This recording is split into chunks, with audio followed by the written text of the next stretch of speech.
relato é assombroso. As imagens que a gente viu ontem ao longo da tarde, da noite, inacreditáveis. E o desfecho, quer dizer, o saldo disso é uma loucura. Agora, é muito importante, Fábio França, que a gente fatie os episódios para a gente poder entender o que aconteceu. Eu vou fatiar em 2. Ataque à democracia, defesa da democracia. No campo do ataque à democracia, e eu estou chamando de ataque à democracia, ainda que eu ache e tenha a convicção de que a nossa democracia não correu risco algum ontem. Mas eu estou chamando de ataque só para poder explicar, fatiar. Então, você tem lá, cometeu crime quem depredou, cometeu crime quem incitou e cometeu crime quem deveria ter impedido e não impediu. Também cometeu crime se eventualmente alguém financiou. Estes cometeram crimes. O resto não tem crime. Por exemplo, eu andei pela esplanada depois da área permitida. Se o espaço estava livre, eu não derrubei gradil, não agredi os policiais, não fiz nada, só saí andando pela esplanada, não existe crime. Não existe o crime de pisar na grama do Congresso Nacional, não existe o crime de ficar diante do Palácio do Planalto, de forma que, se fossem 5 mil, 10 mil, 8 mil, 4 mil, não sei quantos estavam lá, você não tem 5 mil, 10 mil, 8 mil, 4 mil criminosos ali. Não tem. Porque não existe o crime de estar ali. Da mesma forma que se eu estou diante de um assalto e não faço nada, não é porque tem um assaltante que eu também sou criminoso, a não ser que eu seja policial. Aí eu tenho a obrigação de agir. Se eu não tenho a obrigação de agir, eu não cometi crime algum por não fazer nada. Então, se tem gente depredando, se tem gente quebrando, e eu estou do lado de fora do Palácio do Planalto, do Congresso Nacional, do Supremo Tribunal Federal, e não entrei, eu não fiz nada de errado. Zero. Então vamos separar. No campo do ataque, tem quem cometeu crime, a grande maioria que não cometeu crime estava lá. Por isso tanta gente sem máscara, por isso tanta gente fazendo selfie, por isso tanta gente rindo, gritando, olha lá, estamos chegando, é a festa da democracia, vamos derrubar o Lula e tal. Quem estava lá? Eram bolsonaristas? Não, não eram bolsonaristas. Tem 56 milhões de bolsonaristas. Da mesma forma que quando tem uma briga de torcida envolvendo o meu São Paulo, não eram são paulinos que estavam ali. Essa não é o grupo que define aqueles camaradas que cometeram o ataque. Eles são bolsonaristas, talvez, como podem ser são paulinos, mas vamos além. Eles eram manifestantes, bolsonaristas manifestantes? Não, porque os manifestantes são pessoas que protestam, levantam faixas, cartazes, gritam, mas não depredam. Então, o grupo que depredou é um grupo de criminosos que estava entre manifestantes e que estava entre bolsonaristas. É um subgrupo do subgrupo, razão pela qual aparece no Código Penal. Bolsonarista não aparece no Código Penal, lulista não aparece no Código Penal, São Paulino não aparece no Código Penal, corintiano não aparece no Código Penal. Aí você vai fatiando, você chega no Código Penal porque há ocorrência de crime. Não são bolsonaristas, não são manifestantes, são criminosos entre manifestantes e entre bolsonaristas. Subgrupo do subgrupo do subgrupo. Agora vamos falar do lado da defesa da democracia. Quer dizer, a democracia brasileira esteve em risco? Não. Por que a democracia brasileira não esteve em risco? Porque a gente não estava diante de uma tentativa de golpe de Estado. O golpe de Estado acontece quando você derruba a autoridade, você depõe a autoridade, você depõe o chefe de Estado. Você toma o governo para você. A invasão de prédios públicos é análogo, ela aparece no mesmo capítulo e ela não importa se havia a possibilidade de dar um golpe de Estado. Eles vão ser tipificados igual. Mas, do ponto de vista da democracia, a democracia funcionou normalmente. O presidente da República não baixou um decreto lá de Araraquara? Baixou. Quem baixa decreto? Aquele que tem o poder constituído. E o poder constituído estava com quem deveria estar. O Alexandre de Moraes não mandou prender o Ibanez? Vamos falar sobre isso em Fábio França, ouvinte querido, ouvinte querida. Eu não estou dizendo que está certo. Mas tiraram o Alexandre de Moraes do Supremo Tribunal Federal? A Rosa Weber soltou uma nota de condenação. Não era uma outra pessoa que tomou o lugar e disse que agora não tem mais Supremo Tribunal Federal. Os poderes, Senado e Câmara, funcionando normalmente. Por quê? Era um domingo. Soltou uma nota, Rodrigo Pacheco. A gente identificou alguém dizendo, comandante João, o comandante João, subcomandante João, que agora se auto-intitula presidente da República? Não, isso não aconteceu. Então invadiram o prédio da presidência da República, o prédio do Congresso Nacional e as instalações do Supremo Tribunal Federal, sem que isso signifique risco à democracia.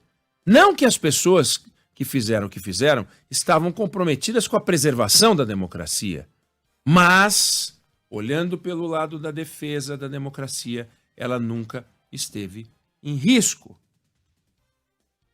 Repetindo, depredar, incitar a depredação, pode ser inclusive pela internet. Vamos lá, vamos destruir, vamos invadir, vamos quebrar. Pena igual a quem depredou. Pena igual a quem depredou. Não combater como deveria combater. E eu não estou falando dos policiais, que agiram alguns de forma heróica. Aqueles não vão ser enquadrados. O policial que foi tirado de cima do cavalo, numa cena chocante, foi largado entre as pessoas, o comandante, o chefe dele deve ter ido, vai, e ele foi. Derrubaram o cavalo, tiraram ele de cima, bateram nele. Você não vai dizer que esse camarada não fez o seu trabalho. Ele não conseguiu fazer o seu trabalho, mas não é deliberadamente não fez o seu trabalho.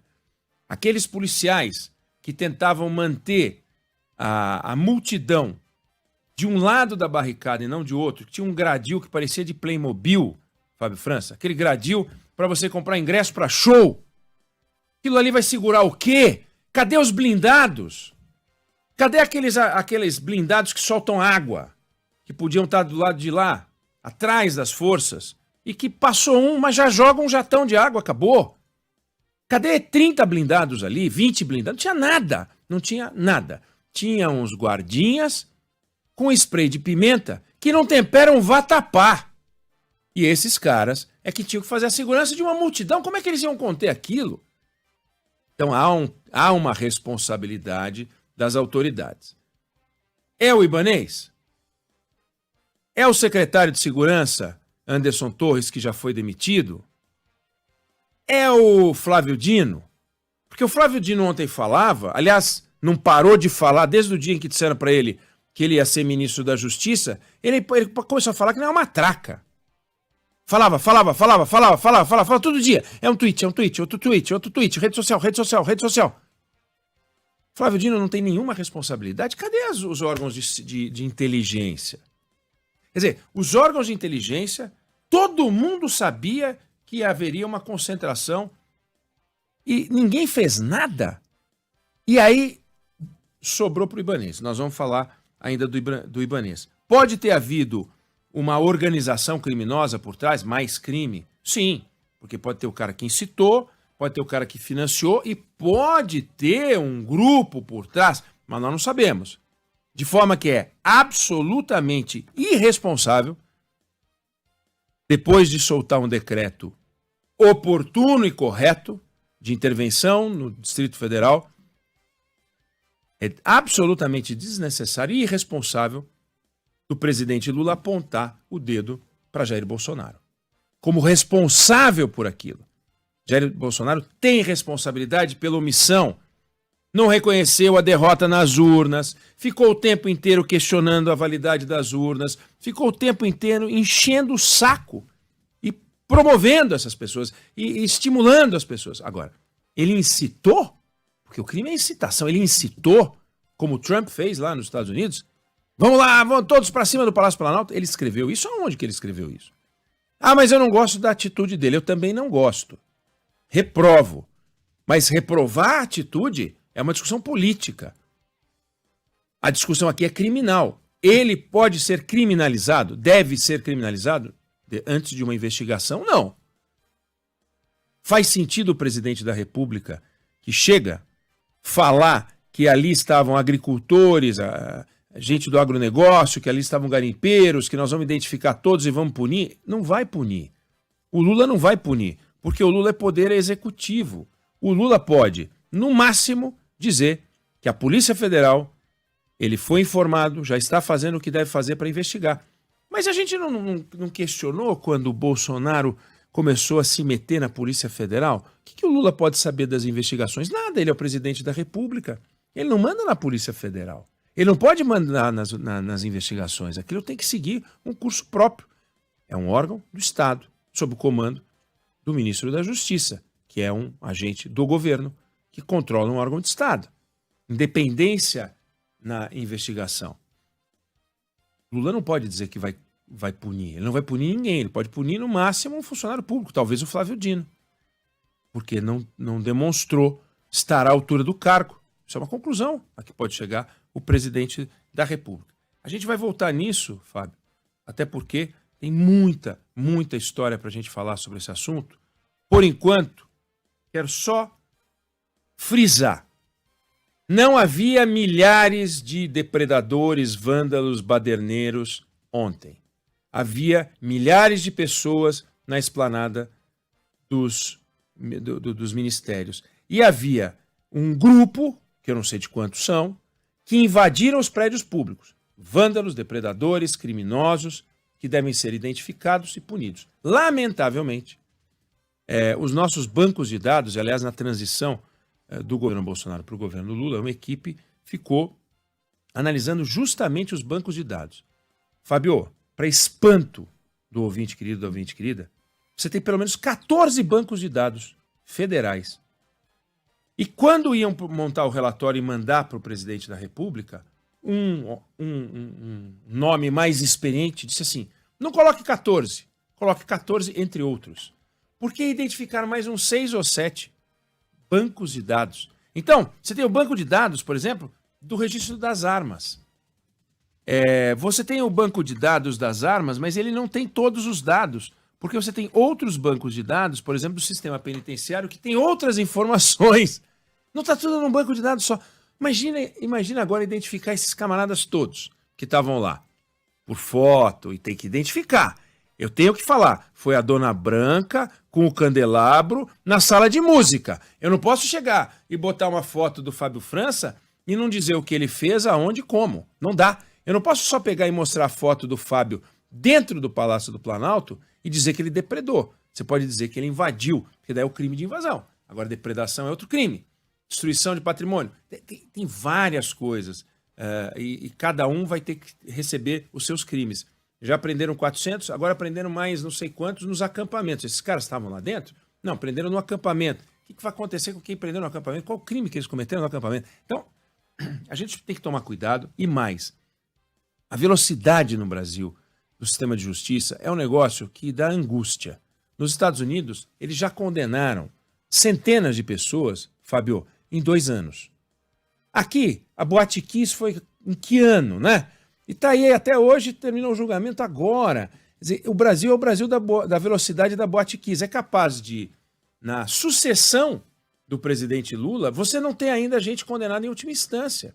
É uma loucura. Como um recado para que ninguém faça o que aconteceu ontem, a punição é a melhor forma. Quando vai sair a punição dessas pessoas? Quando vai sair a identificação dessas pessoas?